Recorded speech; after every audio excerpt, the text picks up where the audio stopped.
Hi guys, this video is sponsored by Ecoflow, and they've sent us this product and they want a real review on it, which is quite brave after seeing what we've done with other things, so it's quite ballsy.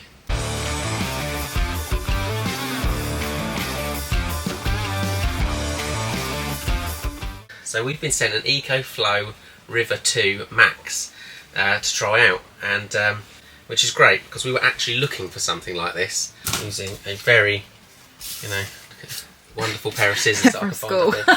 Some school scissors. Doesn't even separate. Absolutely. Some of them come apart. They're safety scissors. They're safety scissors. Oh. Good bit of packaging.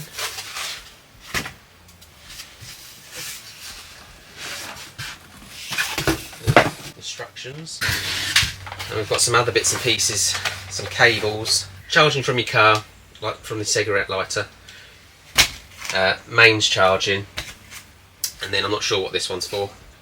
Yeah, very neat, isn't it? So this is the Ecoflow River 2 Max, and it is boasting to be the best portable power station under 1 kilowatt hour. It has the fastest recharging speed of 0 to 100% in 1 hour, 5 times faster than the competition. It's got LFP chemistry and it can be charged 3,000 times from empty, and only then will it deplete to 80% capacity, which is phenomenal. They reckon that will last 10 years. So they're in a strong position. It's lithium iron phosphate, it's got an advanced battery management system on it which keeps everything secure. You haven't got to check the battery cells, it does all that for you, all the balancing. You haven't got to do it, it's worry free. It's got a 5-year warranty with it. If you use it every day for 5 years and it does cycles, then it's worth it. It's boasting 10 years, it'll be really worth it. So it's about the test of time. The River 2 Max has a output of 500 watts, which will run TV, our fridge, it'll probably run our little freezers, basically run a house. It'll be nothing, obviously like a kettle or things like that. But then it's got what they call an X boost, which is 1,000 watts. So it can jump up to that, which is interesting. With our inverters, they call it a surge. So, we've got an inverter that's 10,000 watts, say, it will surge up to 20,000 watts. So similarly, this doubles how much it puts out. So, 4 methods to charge this thing with. A little thing here where you can charge from solar or your car battery, so you can plug it into your car cigarette lighter. There's an adapter for it that goes in, it comes with it. You can charge it from your mains, so it's 220 to 240 volt. You can charge in this socket here. So it's either plug in the wall. We use our inverter. If it comes from the grid or if it comes from your inverter and it's a pure sine wave inverter, it isn't a problem. There's a little USB-C which we don't use very often. We probably won't use it to charge, but if you want to charge this from that, you can do it.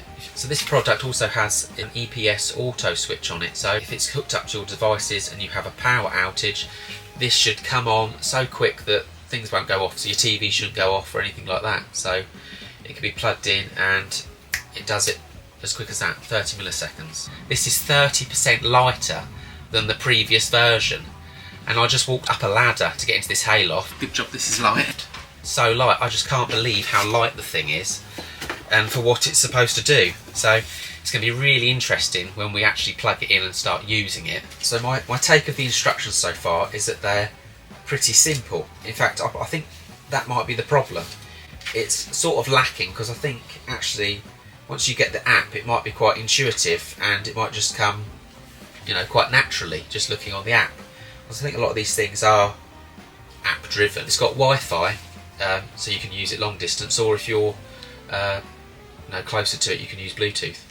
Basically we've just got to start using it and find out what it does.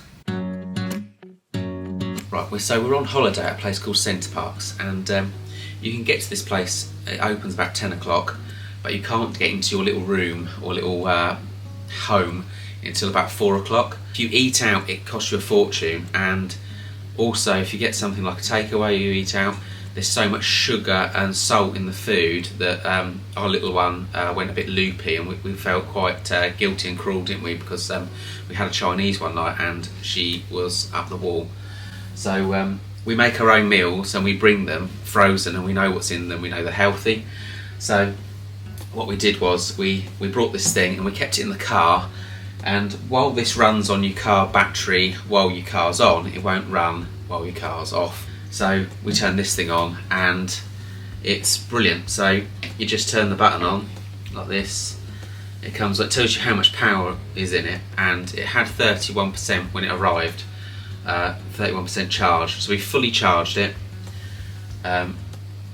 When we got to the car park, parked up, we switched it on, so we plugged our little cool box into this, turned on the AC button,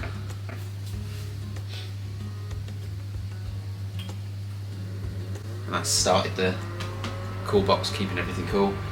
And it's excellent because it actually tells you what it's using, and it's only using 47 watts at the moment, but it was using, saying earlier, it said about 50 watts, but it tells you how long it will run doing that for. So you're saying about 8 hours. I think we used it probably for 5 hours, and it kept everything completely frozen in there, and then we could just through the week could just get a meal out, defrost and cook it as and when. So this hasn't got loads of power. There's other ones, they do bigger ones that have got much more power than this, but for our small home, because we're not heating water in our home, it's running things like TV lights, it will run things like that, and we're just going to give that a try. And yeah, so that will be able to run our home. If we're doing any work on our system, this thing is the backup. So we're back off our holiday now, and we're going to give this thing a bit of a test, but first we're going to set up the internet connectivity on it, because we couldn't do that where we were before. But it's easy. You can just go onto the QR code, and it will pop up on your phone, and you can download the app that way. So this is basically just to how to control and monitor it from a distance. So we could leave this up here plugged in, potentially keep an eye on all the stats of it, so how depleted the battery is, all from down there rather than come up here. So it's popped up basically the unit. There's a picture of the unit on your phone. It's telling me straight away it's at 64% charged.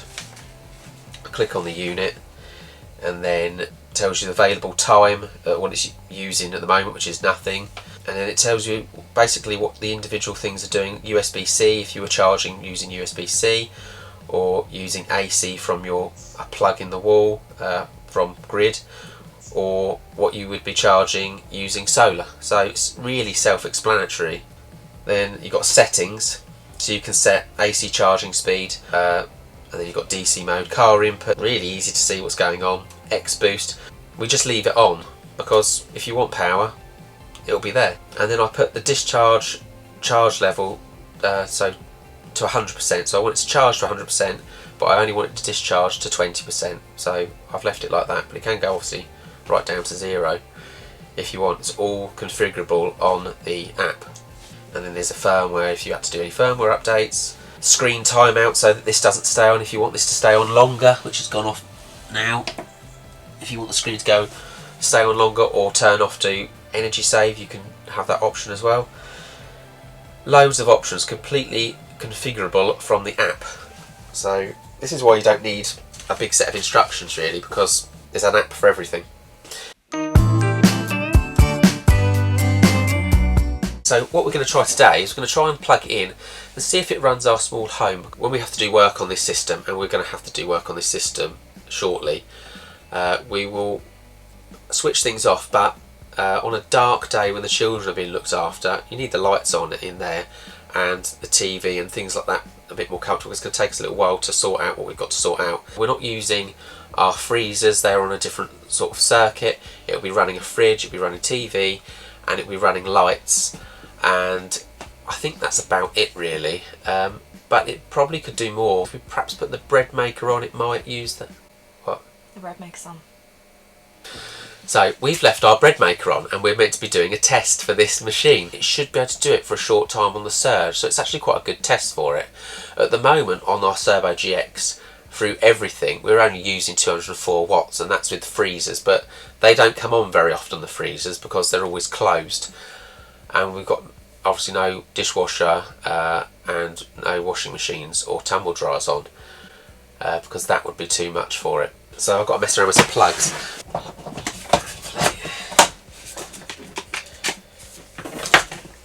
Plug that in there.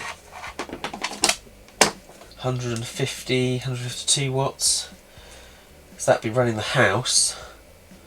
I'll have to go and switch them up to 200 watts. So now it's saying it will last an hour at that, but it wasn't fully charged. Right, so that's just, I've run round, put every light on in the house. It's running 2 TVs, there's a big TV and a smaller TV in the bedroom. There's a bread maker that is on, but it comes on and off. There's a fridge on, it's a small fridge, but it's doing everything in there at the moment, which is brilliant. I can't believe such a small light unit is doing it all. We've got an hour left and it wasn't even fully charged, which is great for getting us out of trouble, because to start the generator it costs you a fortune and they are not silent. So for an off-grid life, something like this is a must. People have either got to go down the fuel route of a generator. Now, we haven't used our generator all summer. The fuel can go stale, all these things can happen. This thing can be on standby, on charge, and then when it's needed, it's there, which is fantastic. If you have the solar kit that goes on this, or another means to charge it, it's brilliant. You know, have that on standby, because things do happen, something can break down, and for instance, although we're looking at this, any one part of this breaks down, and we can have a problem, whereas then you've got a go-to. You can go, you know, we're not going to be able to have that power, we can still run our boiler to keep warm, and it will run our water pump. We don't have access to mains water, we have our own pump, so if the power goes down, we can't get water, and with this, we could get water. Alright, it's doing something like it's 52%, maybe it's getting a bit warm. It doesn't feel warm at all.